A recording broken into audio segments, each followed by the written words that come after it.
Augmentation du budget alloué à l'agriculture et baisse du prix de vente de l'engrais, ce sont là les décisions prises par le président de la République Ibrahim Boubacar Keïta qui a présidé ce matin le Conseil supérieur de l'agriculture. Un retour rapide au bercail, c'est ce que réclament nos compatriotes réfugiés au Niger. Cette doléance a été soumise au ministre de l'Intérieur et de la Sécurité en visite sur l'un des sites qui les accueille au Niger. En santé, nous parlerons ce soir de la globospermie. C'est une anomalie des spermatozoïdes qui les empêche de féconder naturellement. Vous aurez les détails en fin de journal. Les titres de cette édition. Bonsoir mesdames, messieurs et bienvenue. 15% du budget national sera désormais consacré à l'agriculture. L'information a été donnée ce matin par le président de la République qui a présidé le Conseil supérieur de l'agriculture. En plus de cela, instruction a été donnée par le chef de l'État de vendre le sac d'engrais à 11 000 francs au lieu de 12 500 francs CFA. Cette rencontre de l'agriculture marque également le lancement officiel de la campagne agricole 2014-2015. Ibrahima Traoré pour les détails. Ce 5e Conseil supérieur de l'agriculture se tient au lendemain de fortes pluies qui se sont abattues sur quasiment l'ensemble du territoire.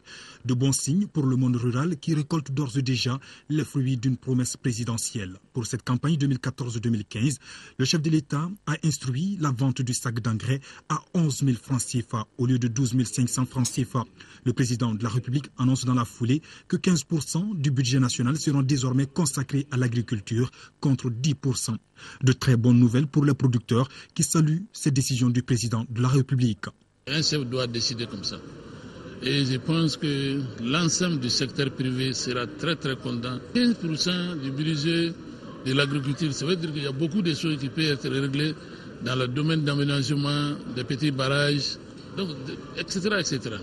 Et je pense qu'avec la subvention des engrais à 11 000 francs, il y a 1 500 qui a été enlevé. Donc c'est ajoute au profit des producteurs. Donc je pense que c'est très très important pour nous. Parce que si on veut que le Mali soit assuré à l'autosuffisance, je pense que c'est la solution comme ça qu'il est en train de prendre. Et je pense que je suis très très content et on le soutient à 100%. Cette rencontre intervient après la tenue du comité exécutif national de l'agriculture il y a quelques semaines à la primature. Occasion pour le ministre du Développement rural de présenter au chef de l'État les grands axes de la campagne agricole qui vient d'être lancée. Et l'on note que le Mali entend produire cette année près de 8 millions de tonnes de céréales et 600 000 tonnes de coton. Les productions aquacoles et en aviculture seront également à la hausse d'au moins 5%, ce qui nécessite de réelles mesures d'accompagnement. Le président de la République engage le gouvernement à réaliser 100 000 hectares pendant les 5 années. Aménager 100 000 hectares, augmenter le taux d'équipement des exploitations agricoles de 40 à 60% en termes d'équipement. Le président s'est engagé à faire du Mali un pays émergent, une puissance agricole, puissance moderne, compétitive, mais surtout exportatrice à l'horizon 2018. Et pour le réussir, on sait tous que la petite agriculture, avec la petite roue, la petite daba, ne peut pas nous permettre à terme de nourrir les Maliens en qualité et d'exporter. Et donc son engagement, il engage le gouvernement, en tout cas à travailler, à moderniser, à équiper. Nous allons élaborer un grand programme de mécanisation et de motorisation qui doterait en tout cas un nombre important de nos producteurs en tracteurs motoculteurs. Pour cette campagne, un accent particulier sera donc mis sur le renforcement de la mécanisation et de la motorisation de l'agriculture. Plus de 40 milliards de francs CFA seront investis dans la subvention des intrants agricoles, d'élevage et d'aquaculture. Le but est de faire du Mali, et cela dans un avenir proche, une véritable puissance agricole. Il n'y a pas de miracle. Nous venons de Fès, effectivement, de Meknes, où nous avons vu que le Maroc émergent grâce à l'agriculture est déjà une réalité. Voilà un pays qui a pu atteindre 2 ans à l'avance les fameux objectifs du millénaire, les OMD, en ces matières-là. Et quand on me dit qu'au cours d'un seul salon, j'ai cru bien comprendre qu'1 millier de tracteurs ont été vendus, 1000 tracteurs. Mais je souhaite qu'ici également, nous imprégnions de la graine et que rapidement cet outil aujourd'hui indispensable soit désormais d'usage très très courant en République du Mali. Et nous ferons en sorte de faciliter l'acquisition de ces machines agricoles, Inch'Allah. Cependant,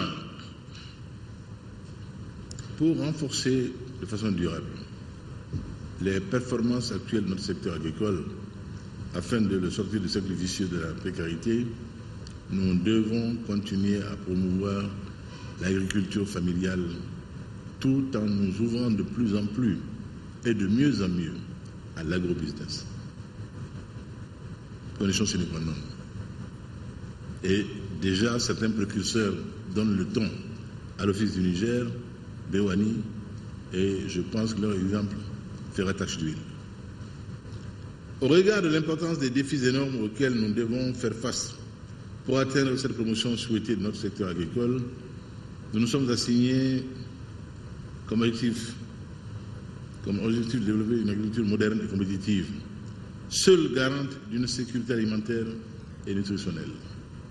Je réitère ici notre engagement à doter le secteur du développement rural de ressources adéquates en y affectant 15% du budget national. De manière absolument volontariste. Madame la ministre des Finances, vous ferez en sorte en tout cas de plier pour arriver à ça, par tous les moyens. J'instruis à cet effet le gouvernement à traduire cet engagement dans les faits. Je reste convaincu que le maintien de l'agriculture, de la politique de subvention aux intrants agricoles, assorti des mesures de bonne gestion, peut améliorer de façon significative la production et la productivité agricole, générer des ressources, des revenus décents pour les producteurs et subséquemment contribuer à la réduction de la pauvreté en milieu rural. Et nous décidons que le prix d'achat des intrants sera de 11 000. Au cours de la rencontre, le prix du roi au prix de l'excellence remporté par le Mali au Salon international de l'agriculture du Maroc a été présenté au chef de l'État. Occasion pour lui d'encourager davantage le monde rural pour son engagement à relever le défi de la souveraineté alimentaire au Mali. Et juste après ce journal, vous pourrez suivre l'intégralité des messages en langue bambana du président de la République, Ibrahim Boubacar Keïta, du ministre du Développement rural, Boukari Tereta, et du président de l'APECAM, Bakary Togola. Ils reviennent tous sur l'importance de cette mesure d'augmenter le budget de l'agriculture et de baisser les prix des engrais. Ouverture cet après-midi de la première session ordinaire au titre de l'année 2014 du Haut Conseil des collectivités. La session procédera à l'examen des textes soumis par le gouvernement pour avis. La rencontre constitue un véritable cadre d'échange car elle regroupe tous les acteurs de la décentralisation. C'était en présence du Premier ministre et c'était au siège de l'institution. Daouda Sidiki Diarra. Après la tenue de ces concertations dans les capitales régionales de Sikasso, Ségou, Mopti, Kaï, Koulikoro et le district de Bamako, le Haut Conseil des collectivités ouvre le débat sur sa première session ordinaire au titre de l'année 2014. Pour cette première session de l'année 2014, le Bureau du Haut Conseil des collectivités a inscrit à son ordre du jour les points suivants. 1. Examen des textes soumis par le gouvernement pour avis. 2. Questions diverses. Ainsi, par un labeur de 30 jours, conseillers nationaux, vous traiterez tant en commission qu'en séance plénière les textes transmis à l'occasion de la présente session. À l'issue de cet espace du donner et du recevoir sortiront des recommandations qui doivent permettre aux collectivités d'exercer leur mission. Au nombre de ces recommandations figurent 2 déjà consacrées par des textes réglementaires, à savoir le décret 06-364 PRRM du 12 septembre 2006 fixant les taux mensuels des indemnités de représentation des présidents des organes exécutifs des collectivités. 2. Le décret 02-315 PRRM du 4 juin 2002 fixant les détails des compétences transférées de l'État aux collectivités territoriales en matière d'hydraulique rurale et urbaine. Le Conseil des collectivités entend poser des actes visant à outiller les élus locaux de l'instrument le plus attendu que le changement de mentalité. Vous comprenez aisément que notre attachement profond à la quiétude et à la sécurité de notre pays sont des constantes, car persuadés que seule la paix des cœurs et des esprits nous ouvrira la voie du progrès et du vivre ensemble. L'institution se réjouit des dispositions contenues dans la déclaration de politique générale du Premier ministre allant dans le sens du recadrage et du renforcement de la décentralisation. En visite de travail au Niger, le ministre de l'Intérieur et de la Sécurité a été reçu en audience ce matin même par le président de la République nigérienne. Au centre de leur entretien, la bonne coopération entre le Mali et le Niger et l'aide du peuple nigérien et de son gouvernement au processus de stabilisation de notre pays. Le ministre Sada Samake à sa sortie d'audience au micro de nos envoyés spéciaux Mohamed Touré et Aliou Touré. Comme vous le savez, je suis en Niger dans le cadre d'une visite de travail avec mon homologue Massoudou. Et il était de notre devoir qu'après cette séance de travail, qu'on vienne de faire un compte rendu des résultats de nos travaux. C'est ça l'objet de ma visite chez le président. Ensuite, j'ai profité pour lui apporter le salut fraternel, son frère et ami, le président Ibrahim Boubacar Keïta du Mali. J'ai profité de l'occasion également pour lui demander des sages conseils dans le cadre de la poursuite de la mission que les deux chefs d'État ont bien voulu nous confier. Voilà l'objet de ma visite ici. Et le ministre Samake, qui a déjà regagné Bamako, mais auparavant, lui et son homologue du Niger, accompagnés d'une forte délégation d'humanitaires, s'étaient rendus au camp de réfugiés de Tabaré-Baré. C'est un camp qui reçoit plus de 7000 de nos compatriotes qui souhaitent tous un retour rapide au pays. Envoyés spéciaux, Mohamed Touré, Aliou Touré. Après la cérémonie de signature de l'accord tripartite Mali-Niger et ACR sur le rapatriement volontaire des réfugiés maliens au Niger, le général Sada Samake, ministre de l'Intérieur et de la Sécurité, et son homologue du Niger se sont rendus au camp des réfugiés de Tabaré-Baré dans la région de Tillabéri. Certes, les conditions de vie et de sécurité sont assurées, mais nos compatriotes qui remercient le peuple du Niger et les partenaires sont néanmoins pressés de retourner dans leur pays. Nous, quand même, on est prêts. Même aujourd'hui, si on nous amène des véhicules, on est prêts. Plusieurs autres témoignages de réfugiés attestent de cette volonté manifeste de retour volontaire de réfugiés qui, en plus de l'appui des ONG du HCR et de l'État du Niger, bénéficient de l'effort de solidarité du Mali. Aujourd'hui, les réfugiés ne demandent qu'une seule chose, c'est le retour. Comment nous l'avons fait? C'est grâce d'abord à la communauté du destin qu'ont comprise les autorités nigériennes et maliennes. Et c'est grâce aussi à la qualité des bonnes relations entre le Niger et le Mali. Et puis, vous voyez, il n'y a que la frontière, sinon c'est le même peuple des deux côtés. Ça facilite l'intégration. Donc, depuis le début, au niveau de l'ambassade, nous avons accompagné les organismes de la communauté humanitaire avec l'aimable compréhension des autorités nigériennes. Et c'est surtout ça qui a bien joué. Et nous n'avons jamais souffert de l'absence du soutien de Bamako. Le gouverneur de Tillabéri, le préfet et les représentants des ONG et du HCR ont salué la qualité d'adaptation de nos compatriotes et ont loué les efforts du Mali dans son processus de stabilisation et de réconciliation nationale. Toute chose qui explique la volonté claire des réfugiés de regagner le bercail. On ne peut pas construire le Mali en dehors des Maliens. Vous êtes des Maliens qui, à un moment donné, se sont retrouvés ici, mais vous devez penser à votre pays. Vous devez tourner au Mali pour que nous venions travailler, faire en sorte qu'aujourd'hui cette paix revienne. Vous avez votre place au Mali. Aujourd'hui, la paix est en train de revenir. Le président m'a chargé de vous dire que vous serez accompagnés dans ce vaste programme de retour par les autorités maliennes et nigériennes pour que vous veniez vivre en paix chez vous. Le ministre, au nom du gouvernement du Mali, a remis la somme de 2 millions de francs CFA aux réfugiés. Il a ensuite visité le centre de distraction des jeunes. Tout sera fait par le Mali et ses partenaires pour que vous retourniez dans de brefs délais dans vos foyers. Et cela en réponse à des jeunes qui psalmodiaient le rêve du retour définitif. Et de l'autre côté, le ministre des Affaires étrangères, Abdoulaye Diop, qui a pris part aux travaux de la première réunion ministérielle de suivi de la TICAD 5.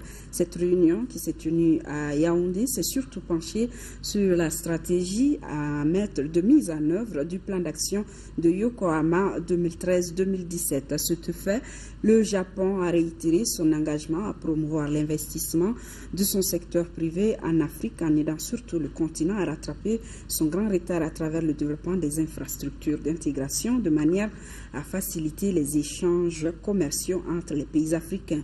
En marge des travaux de la TICAD 5, le ministre des Affaires étrangères a eu des entretiens avec plusieurs personnalités, notamment le ministre des Relations extérieures du Cameroun et le ministre des Affaires étrangères du Japon et le ministre de l'économie numérique, de l'information et de la communication qui se rend du 5 au 10 mai 2014 en Suisse. À Genève, le ministre Mahamadou Camara participera au Conseil de l'Union internationale des télécommunications. Le Conseil est l'instance chargée d'examiner les questions de politique des télécommunications, d'assurer le bon fonctionnement de l'Union, de coordonner les programmes de travail, d'approuver les budgets et de contrôler les finances et dépenses. Le Mali est membre du Conseil depuis 1989 et candidat à sa réélection. Au cours de son séjour, le ministre de la Communication prendra part à des cérémonies dans le cadre de la campagne pour cette réélection au sein du Conseil dont le renouvellement aura lieu lors de la conférence des plénipotentiaires de Busan en Corée du Sud. C'est en octobre 2014. Atelier de mise en place d'un cadre de concertation des intervenants en matière d'agroécologie et de souveraineté alimentaire prennent part à la rencontre la Coordination nationale des organisations paysannes, Sahel Eco et l'ONG américaine Grand Swell. Tous ont un seul objectif, définir une politique globale pour assurer la sécurité alimentaire et renforcer l'agroalimentaire. Mahamadou Doumbia. Créer un cadre de concertation en matière d'agroécologie et de sécurité alimentaire au Mali, tel est le but de cet atelier qui regroupe en plus de la Coordination nationale des organisations paysannes, Sahel Eco et une ONG américaine, Grand World. Pour nous, l'agroécologie, c'est permettre aux paysans, aux ruraux de pouvoir produire tout en maintenant le potentiel productif, c'est-à-dire ne pas détruire le potentiel productif de leur premier capital qu'est la terre et les ressources naturelles. Vu la dégradation constante des terres et la problématique de l'environnement, il ne fait aucun doute que l'agroécologie et la souveraineté alimentaire demeurent des préoccupations majeures pour les pays du Sahel qui n'ont autre choix que d'y faire face. Au Mali, la loi d'orientation agricole adoptée peut être une alternative. Le Ghana a accepté de faire les tests des OGM. Le Burkina est des grands leaders dans l'Afrique de l'Ouest. Et maintenant, nous sommes ici pour débattre quelle est la position du Mali. L'Organisation des Nations Unies a proclamé lors de sa 66e session l'année 2014, année internationale de l'agriculture familiale, afin de reconnaître la place de ce type d'agriculture, réduire la pauvreté et améliorer la sécurité alimentaire. Pour atteindre ce but, l'agroécologie apparaît comme une alternative crédible. En effet, démarche attentive aux phénomènes biologiques. L'agroécologie repose sur la réalité selon laquelle le sol est un organisme vivant avec un métabolisme et non un substrat destiné à recevoir des substances chimiques de synthèse. Au terme de 3 jours, cet atelier adoptera des recommandations qui fixeront les politiques précises à adopter par notre pays pour le renforcement de l'agroalimentaire pour une sécurité alimentaire assurée. Relance de l'activité économique des commerçants détaillants des régions de Kayes, Mopti, Tombouctou et Gao. Ils ont reçu un financement de plus de 300 millions de nos francs au cours de la réunion du comité de pilotage du projet d'appui aux commerçants détaillants. Reportage Mohamed Diarra. Les membres du comité de pilotage du projet d'appui aux commerçants détaillants se retrouvent à 1 an de la fin du projet pour évaluer les activités menées en 2013 et planifier celles du premier semestre de l'année en cours. En 2013, même si l'ensemble des activités programmées n'ont pas pu être exécutées, les responsables affichent tout de même un sentiment de satisfaction. 2013-2014, 3,4 milliards. Sur lesquels, 2013, 550 millions déjà budgétisés. 2014, 750 millions Je pense que ce qui est inscrit dans le plan de financement n'est pas toujours acquis en termes de budget mis à disposition du projet. C'est vraiment important à savoir. Le projet a pu financer les activités des commerçants détaillants des régions de Kayes, Mopti, Tombouctou et Gao pour un montant de plus de 310 millions de francs CFA. À Kayes, les activités de 116 commerçants détaillants ont été financées à hauteur de 58 millions de francs CFA. À Mopti, les activités de 196 commerçants détaillants ont été financées pour 98 millions de francs CFA. Nous venons de boucler le financement de Gao et de Tombouctou. Le taux de remboursement des fonds alloués à ces commerçants n'est pas satisfaisant. Quand on regarde un peu l'ensemble du territoire, à Bamako, les taux de remboursement sont satisfaisants. Kayes, un peu moins. Mopti, un peu plus. Les régions du Nord, les taux de remboursement ne sont pas bons. Mais nous travaillons à ce que les taux de remboursement soient vraiment remarquables. Pour l'année en cours, les responsables prévoient la poursuite des activités de 2013. Il s'agit par exemple de la mise en place des équipements marchands dans les marchés. Une large part sera aussi accordée au volet communication et sensibilisation.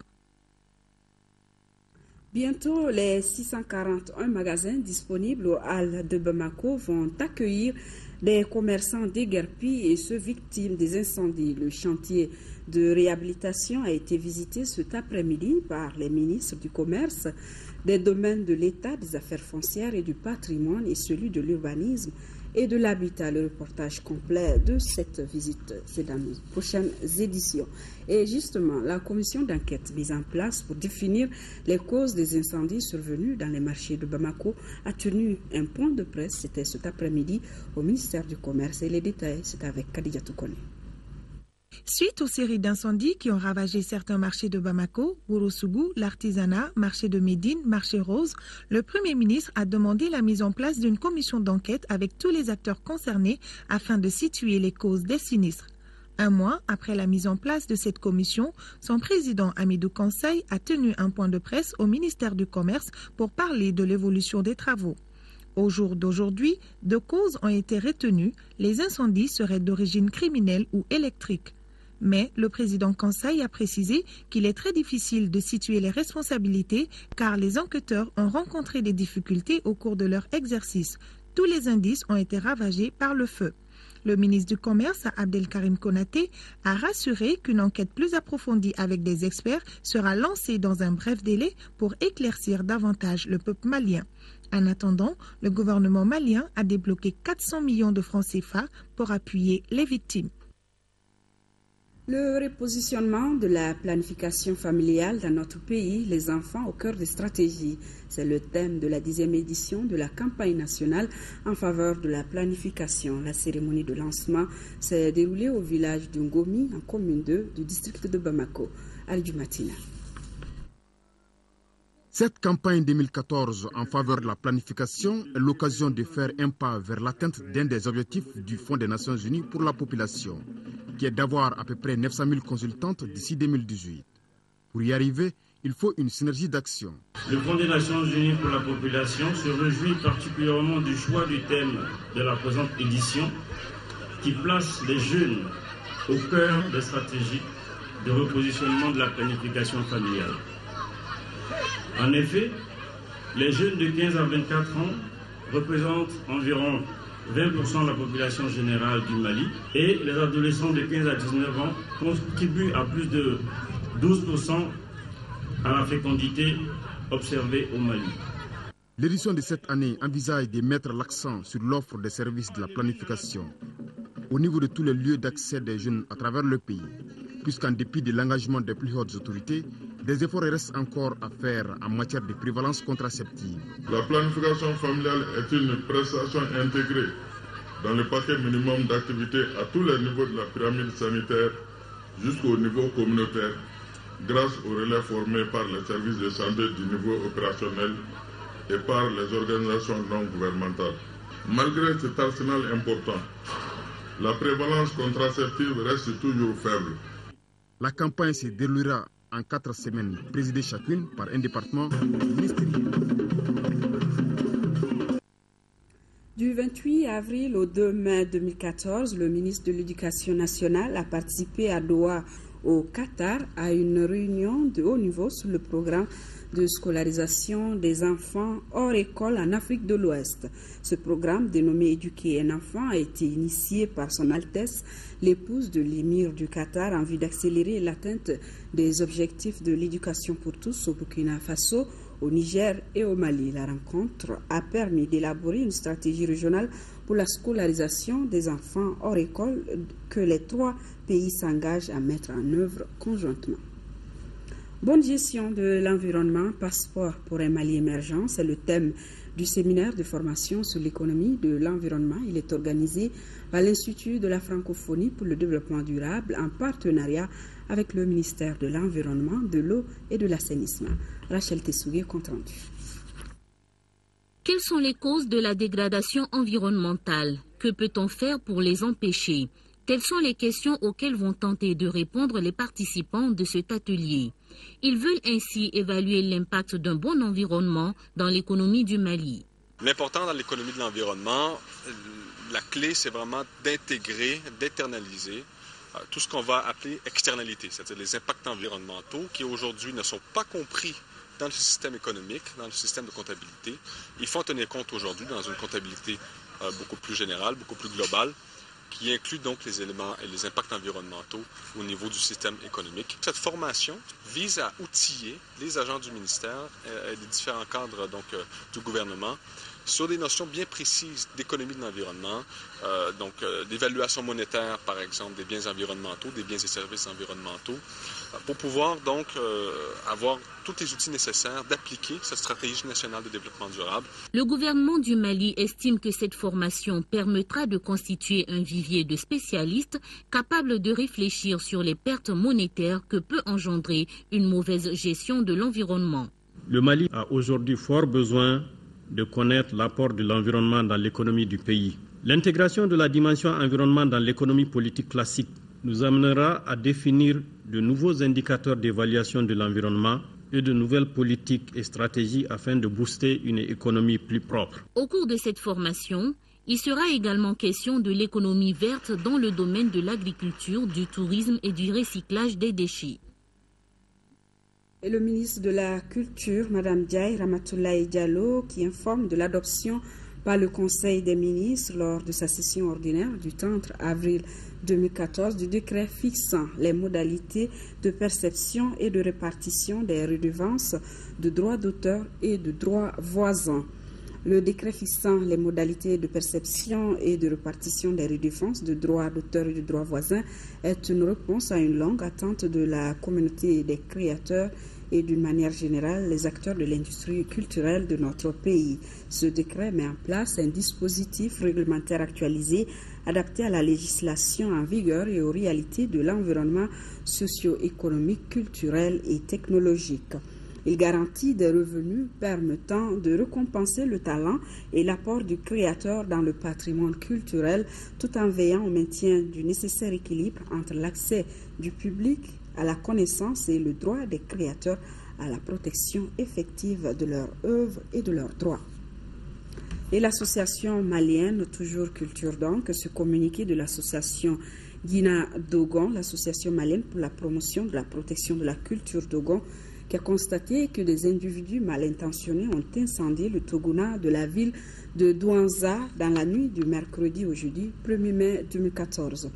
Au moment où le peuple entier travaille à l'apaisement social et à la réconciliation, l'association exprime sa profonde consternation face à cet acte barbare dirigé contre un des témoignages culturels les plus emblématiques de la culture Dogon, mondialement apprécié par les chercheurs, anthropologues, architectes, sociologues, écrivains, historiens, religieux et les citoyens lambda. Dina Dogon est d'autant plus indignée et surprise que la réalisation de ce patrimoine a fait l'objet d'un consensus régional en 2007. Enfin, Dina Dogon invite les autorités compétentes à tout mettre en œuvre pour diligenter les enquêtes nécessaires pour identifier les auteurs d'un tel sacrilège jamais enregistré et les punir conformément à la loi. La communauté est bella face aux enjeux de la paix et de la réconciliation. Dans le nord de notre pays, le sujet était au centre d'une conférence. Les hommes de médias ont suivi l'exposé linéaire du deuxième vice-président de la communauté Bella, au cours de laquelle ils ont été édifiés sur l'origine des Bella et comment cette communauté entend faire pour participer au processus de réconciliation. Abdelkarim Kaba. C'est en faisant l'historique de la communauté Bella que le conférencier du jour a entamé ses propos. Le Bella désigne toute la communauté de l'Afrique au sud du Sahara qui exerce de père en fils l'agriculture comme source de revenus. La communauté Bella, de plus en plus sédentaire, que nomade, peuple le Mali, le Niger, le Burkina Faso, la Côte d'Ivoire, le Ghana, la Mauritanie, et j'en passe. Et dans ces eaux, le Bella n'a jamais mordu à la part du gain facile. Le ministre de la Réconciliation nationale se réjouit de ce plateau de la communauté Bella avant de confier que toutes les communautés ont leur rôle à jouer dans la réconciliation au Mali. Je suis de ceux qui sont convaincus que vous avez un très grand rôle à jouer et que vous êtes une communauté aussi très importante dans le nord du Mali. Et non seulement par votre nombre, mais aussi par votre présence, par votre travail et aussi par votre volonté de construire ce pays qui est un pays qui est commun à nous tous. Pour la réconciliation nationale, la communauté Bella propose. Nous comptons nous-mêmes nous mobiliser dans le cadre de la sensibilisation. Nous comptons nous mobiliser dans le cadre de la recherche de la paix. Nous-mêmes, la communauté. Mais avant, parce que pour chercher la paix, il faut exister. À travers ce point de presse, la communauté Bella revendique sa participation au débat national, en clair, son implication dans le processus de développement politique et socio-économique de notre pays. En dépit des 2 années de crise, l'entreprise chinoise qui effectue les travaux de l'autoroute Bamako-Sénou tient à respecter le délai. En marge de la visite de terrain, le ministre de l'Équipement, des Transports et du Désenclavement a mené plusieurs activités, notamment la remise de kits de forage à certains villages, le lancement de la construction du poste de péage, entre autres.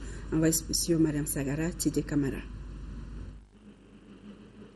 La fin des travaux à l'initiale prévue pour 2015 sera respectée, a fait savoir le directeur de l'entreprise. Au cours de l'exécution de ces chantiers, de ces travaux-là, on a connu pas mal de choses comme les événements qui se sont passés au cours de ces 2 dernières années. Je tiens à présenter mes remerciements à mes collègues chinois et maliens. Ils ont fait beaucoup d'efforts pour réussir à rattraper ce retard. Le ministre a profité de cette sortie avec les élus et les agents des sociétés implantées dans les emprises pour faciliter la progression de l'entreprise. Le fait que la population a été informée, on les a communiqués et finalement je peux vous dire que grâce à Dieu et grâce à toutes les participations, ce problème de déguerpissement de la route est maintenant pratiquement résolu. Et nous avons vu aussi avec l'assistance du ministère de l'Énergie, le ministère des Domaines, des structures spécifiques telles que l'EDM, Sotelma et autres, nous pourrons signer des accords qui vont permettre maintenant de dégager et l'entreprise va finir finalement les autres parties. Sinon, l'entreprise a été obligée de sectionner, de quitter des zones pour aller dans d'autres là où il y avait des problèmes. Et tout ça, ça coûte cher. Si nous ne faisons pas attention, il y aura des coûts supplémentaires pour supporter cette route et ça, ce n'est pas de l'intérêt de tout le monde. Par ailleurs, quelques villages le long de la route ont bénéficié de forages profonds de 45 mètres pour l'approvisionnement en eau potable.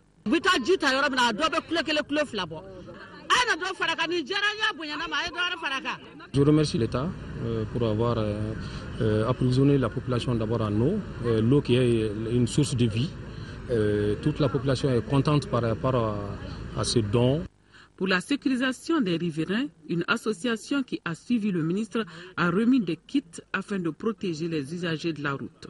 On a fait une remise symbolique de casques, 60 casques et puis 70 gilets fluorescents dans le cadre de la contribution de la PPN à la lutte contre l'insécurité routière. À Markala, le ministre a procédé au lancement des travaux de la construction d'un poste de péage. Ce poste va permettre la survie du pont-barrage de Markala, vieux de plusieurs décennies. Si les camions trop lourds traversent le pont, je peux vous dire que dans quelques années, le pont va complètement avoir des dommages très graves. Au terme de sa mission, Le ministre Koumaré et sa forte délégation ont examiné le projet à Ségouville de la réalisation d'un échangeur et la réhabilitation de la route l'an 2000 prévue pour bientôt. Et en première région, c'est la ruée vers les zones d'orpaillage traditionnelles. Les élèves ne sont pas épargnés par cette pratique. En visite de terrain sur le site d'orpaillage de Sakolabada, les parlementaires ont déploré cette situation préjudiciable à l'éducation. Envoyés spéciaux, Daouda Sidiki Diarra, Haruna Diarra. Un péril pour le système éducatif. La ruée vers les sites aurifères a fait naître un phénomène nouveau dans le cercle de Kenyuba en particulier et au Mali en général, celui de l'utilisation des élèves comme orpailleurs. Mais quelles peuvent être les raisons de cette situation? Les parents abandonnent les enfants à la maison en se rendant dans les placères pour chercher de l'or. Bon, ces enfants, ils restent sans soutien. Bon, donc ils n'ont pas d'attache familiale, ne pouvant pas résister donc, aux difficultés qu'ils rencontrent, ils aussi sont contraints de rejoindre les parents. C'est dans les mines que nous trouvons souvent nos enseignants. Tous ces abandons, un enseignant qui trouve du travail dans une usine, tout de suite, il s'en va. Les enfants comme sont laissés pour compte. Sur les deux sites visités par les députés, on rencontre des jeunes scolaires qui s'adonnent à diverses activités alors que leur place se trouve dans les salles de classe. Nous sommes ici à Sakolabada, au bord de la Falémé. Cette rivière matérialise la frontière naturelle entre le Mali et le Sénégal. Ici, un gramme d'or est vendu à 17 500 francs. Ils sont nombreux les jeunes élèves qui abandonnent les classes pour prendre le chemin des sites d'orpaillage aux grandes dames des enseignants. Parmi les actions qu'il faut entreprendre pour juguler le phénomène, il y a la sensibilisation. Moi, je crois que c'est une reconversion de mentalité, un changement de mentalité. Pour la simple raison qu'on ne peut pas, à partir de l'extérieur, venir demander aux parents que vraiment, quand ils mettent les enfants à l'école, c'est à eux de les soutenir afin que les enfants puissent étudier normalement. C'est les parents qui constituent les principaux soutiens des enfants. En attendant l'implication des parents pour que la scolarisation de leurs enfants ne soit pas compromise, les sites miniers continuent toujours à concurrencer les salles de classe. Direction Gao où s'est tenu un cadre d'échange de l'Association pour le progrès et la défense des droits des femmes APDF. Le but est d'impliquer toutes les couches socio-professionnelles dans la réconciliation. Cette concertation de 2 jours a été financée par l'ambassade des États-Unis dans notre pays. Reportage depuis Gao de Aïssata Saliou Maïga. Échanger avec les femmes sur leur rôle dans la restauration de la paix, de la sécurité et dans la réconciliation nationale était l'objectif de ces cadres de réflexion. Il a été initié par l'Association pour le progrès et la défense des droits des femmes, APDF à Gao. Le thème choisi est « Femmes et post-conflit, rôle et responsabilité de la femme dans la réconciliation, la cohésion sociale et la paix au niveau des communautés de base. » Pour se réconcilier, il faut se parler, il faut aussi se pardonner. Donc on ne demande pas aux gens d'oublier, on leur demande seulement de dire la vérité, chacun de son côté, et de revenir à un point de consensus sur ce point-là qui peut amener à la réconciliation au vivre ensemble. Cette rencontre qui s'achève vise à informer, former et sensibiliser les femmes du Nord qui ont enduré de dures épreuves. Son objectif est d'outiller les femmes afin de leur permettre de jouer pleinement leur rôle et responsabilité dans la réconciliation, la cohésion et la paix au sein de leur communauté locale. À l'issue des 2 jours de concertation, plusieurs recommandations ont été formulées, à savoir mettre en place une plateforme des jeunes et des femmes pour trouver des solutions urgentes à leurs besoins prioritaires, apporter une assistance technique dans la formulation des projets à l'endroit des femmes et des jeunes, entre autres. Ces cadres de donner et de recevoir, qui a eu l'appui de l'ambassade des États-Unis, sera prochainement organisé à Mopti et à Tombouctou. Et justement, à Tombouctou, où s'est tenu le premier conseil d'administration de l'hôpital régional post-crise, les années 2012-2013 ont été marquées par la gratuité des soins grâce aux efforts de l'État et de ses partenaires. Aujourd'hui, pour la relance des activités, l'hôpital dispose d'un budget annuel de près de 365 millions. Yaya Tandina. Cette 9e session ordinaire du conseil d'administration de l'hôpital de Tombouctou se tient dans un contexte de relance des activités post-crise. Ainsi, le budget 2014 se chiffre en recettes et en dépenses à plus de 365 millions de francs CFA. Les événements que notre pays vient de traverser ont complètement paralysé les activités financières de notre hôpital. Car nous avons passé dans la gratuité totale des soins, des actes et médicaments.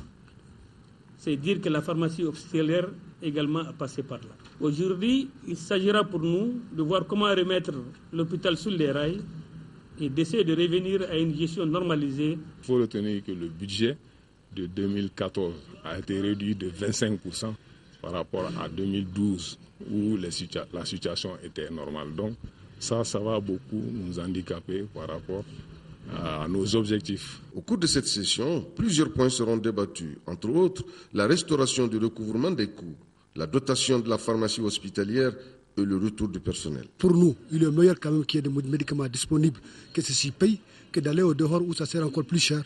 Nous travaillons dans les conditions les plus difficiles, mais faisons le meilleur de nous-mêmes. La tendance évolutive du taux d'occupation moyen des lits, marquée par la disponibilité et l'organisation du travail par MSF, le personnel étatique ajouté à la gratuité des soins, va aussi se poursuivre en 2014. Fin de la 17e journée internationale des sages-femmes de notre pays. La fidélisation des sages-femmes dans les zones rurales, thème de cette édition, a largement dominé les débats. Ainsi, appuyés par leurs partenaires Intra-Health International, les sages-femmes ont élaboré des recommandations dont la mise en œuvre sera très déterminante. Des recommandations dont leur mise en œuvre seront très déterminantes dans l'application du thème retenu. Nous écoutons la présidente de l'association Diko Fatmata Meiga au micro de Mamoudou Sidibé.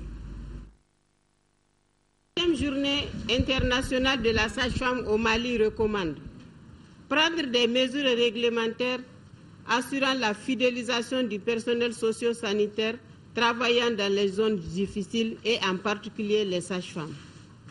Procéder à un recrutement massif de personnel qualifié, s'agissant des sages-femmes, des gynécologues, anesthésie et réanimation, pédiatres, etc., et cela conformément aux normes de l'OMS. Introduction du dépistage de l'hépatite B dans les politiques, normes et procédures, ainsi que la vaccination à la naissance des enfants nés de mères infectées par l'hépatite B. À renforcer la participation de l'Association des sages-femmes du Mali dans la mise en œuvre des projets politiques et programmes nationaux de santé. Utiliser systématiquement le partogramme dans toutes les structures sanitaires du Mali. Intensifier les programmes de formation en SR dans toutes les régions. Voilà, ce sont donc les recommandations dont la mise en œuvre sera déterminante dans l'application du thème retenu pour ces journées, à savoir la fidélisation des sages-femmes dans les zones rurales. Protocole de partenariat entre l'Agence nationale pour l'emploi NPE et la Direction nationale de la pêche pour la phase test. L'accord devra permettre de créer 16 entreprises piscicoles dans le delta central du fleuve Niger, dans la région de Mopti. Moussa Fani, compte rendu. La signature de ce protocole de partenariat est l'aboutissement des efforts conjugués entre l'Agence nationale pour l'emploi et la Direction nationale de la pêche. C'est un accord qui s'inscrit dans le cadre de la promotion de la pisciculture au Mali. Le protocole de partenariat vise également la promotion de l'emploi au niveau local. La pisciculture est une activité génératrice de revenus et elle permet la promotion de l'entrepreneuriat partout où elle est pratiquée. Compte tenu des potentialités du pays dans ce domaine, nous pouvons affirmer qu'elle peut être développée dans la quasi-totalité des régions du Mali. Pour la phase test, nous envisageons la création de 16 entreprises piscicoles fonctionnelles dans le delta central du fleuve Niger, dans la région de Mopti, dans les cercles de Tenenkou, Djéné, Mopti et Youarou. L'amélioration des conditions dans le domaine de la pisciculture devra permettre de renforcer la sécurité alimentaire et de lutter contre la pauvreté. Le poisson occupe une place prépondérante dans l'apport de protéines d'origine animale pour l'alimentation des femmes des enfants et des vieilles personnes. La signature de ce document vient formaliser les partenariats gagnant-gagnant entre l'Agence nationale pour l'emploi et la Direction nationale de la pêche. Elle vise aussi à contribuer à la valorisation de l'emploi rural. Sport football championnat national de Ligue 1. Hier, 2 matchs se sont déroulés au stade Modibo Keïta au compte de la 17e journée. L'AS Real et le CSK se sont quittés 0-0 au terme des matchs de bon niveau technique. Le Djoliba AC a une nouvelle fois été tenu en échec, un but partout, par les 11 créateurs de Nyarela. Siragatou Sissé nous résume les deux rencontres. Dans ce choc au sommet, Djoliba a ses 4e, 11 créateurs de Nyarela 3e, 28 points chacun, mais 2 matchs en retard pour le Djoliba. Les souvenirs du match aller au goût inachevé hantaient encore les esprits. 12e minute, sur un ballon mal renvoyé, Issa M. Traoré s'offre un chemin et tire à 20 mètres. Le ballon touche la main du défenseur Sekou Diarra. Idrissa Namaleko Traoré transforme le pénalty. 1-0 pour le Djoliba à la mi-temps. 62e minute, les 11 créateurs de Nyarela égalisent. Yacouba Nyare, en renard de surface, coupe la trajectoire d'un coup franc. 1-1. Le Djoliba AC, touché dans son fort intérieur, ne peut concrétiser les rares occasions du moment. Les supporters du Djoliba AC ont vivement exprimé leur mécontentement. Depuis 4 journées d'affilée, le bilan n'est pas luisant. Une défaite et 3 nuls. Avec 29 points et 2 matchs en retard, le Djoliba AC ne chante plus la chanson de la victoire. Les 11 créateurs de Nyarela, 29 points, sont toujours à la 3e place. CSK AS Real, voilà le genre de match qui passionne. Ces deux équipes, fidèles à leur philosophie et style de jeu, séduisent de nos jours. Qualifiée pour la phase de poule de la Coupe CAF, l'AS Real est en rodage avant de recevoir le 18 mai prochain la SEC Mimosa de Côte d'Ivoire au compte de la première journée dans le groupe A. Privé de quelques éléments sélectionnés en équipe nationale junior, l'entraîneur Noum Diané fait avec les moyens de bord. Mi-temps 0-0. Toujours à la recherche de ses repères dans ce match, l'AS Real confond vitesse et précipitation. 78e minute, Sadio Diarisso du CSK est expulsé par l'arbitre international Mahamadou Keïta pour cumul de jaunes. Comme lors de la phase aller, centriste et réaliste se séparent 0-0. Le CSK, 10e 21 points, rassure au fil des journées son maintien en Ligue 1. Quant à l'AS Real, 6e 26 points et 2 matchs en retard, elle a raté l'occasion de se rapprocher du quatuor de tête. Et la chronique santé du jour qui parle de la globospermie. Il s'agit d'une anomalie des spermatozoïdes résidant dans la forme ronde de leur tête et dans l'absence de bourgeons appelés acrosomes, ce qui les rend incapables de féconder naturellement. Avec cette anomalie des spermatozoïdes, seule la procréation médicalement assistée avec le fort grossissement des gamètes mâles peut aider les hommes vivants avec une globospermie de procréer. Voyons les explications dans Focus Santé, une réalisation de Tchessira Dambélé.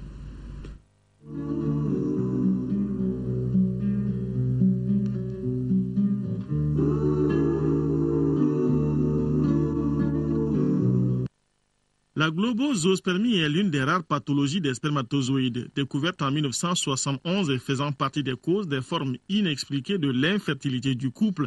Elle se manifeste par des spermatozoïdes ayant des têtes rondes et ne pouvant pas féconder naturellement. Ça veut dire les spermatozoïdes, tous, apparemment, au spermogramme normal, ont la tête qui est ronde. C'est ce qu'on appelle globozoospermie, comme sous forme de globe. Mais là n'est pas le problème. C'est que les têtes rondes là, ça veut dire que ces spermatozoïdes sont dépourvus d'acrosomes. L'acrosome se trouve sur la tête du spermatozoïde. C'est l'acrosome qui permet au spermatozoïde de pénétrer la zone pellucide de l'ovocyte de la femme. En dehors de ça, l'acrosome a un autre rôle qui est très important, c'est d'activer l'ovocyte.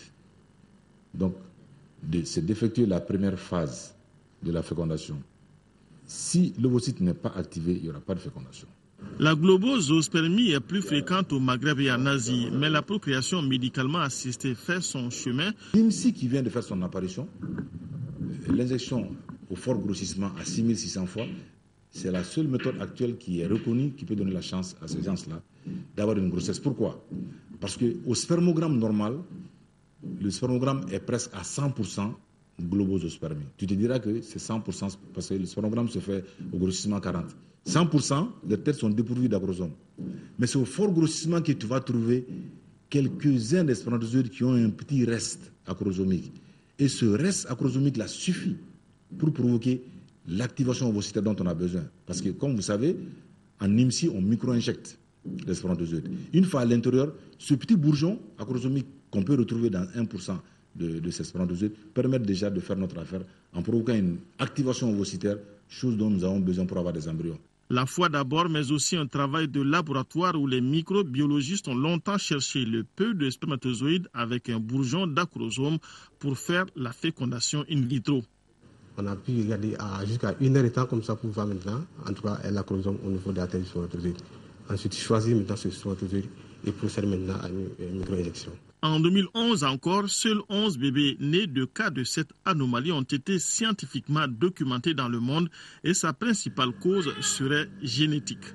On a découvert un premier gène, le gène SPATA16 sur le chromosome 12 qui est altéré.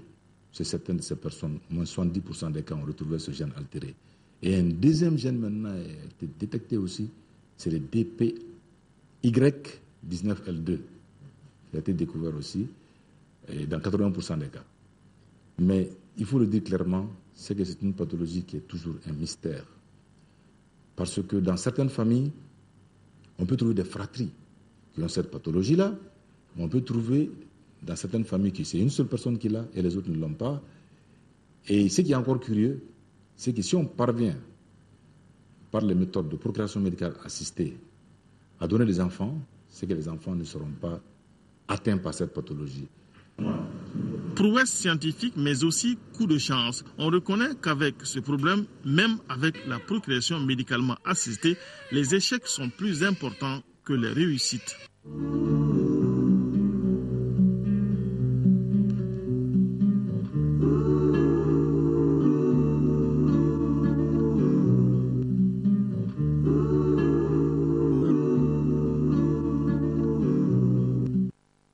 Sur ce, s'achève cette édition. L'info reprend ses droits demain à 10h. Une présentation de Amara Malé Diallo. Je vous retrouve, s'il plaît à Dieu, pour les éditions du soir. Merci pour votre fidélité. Bonsoir.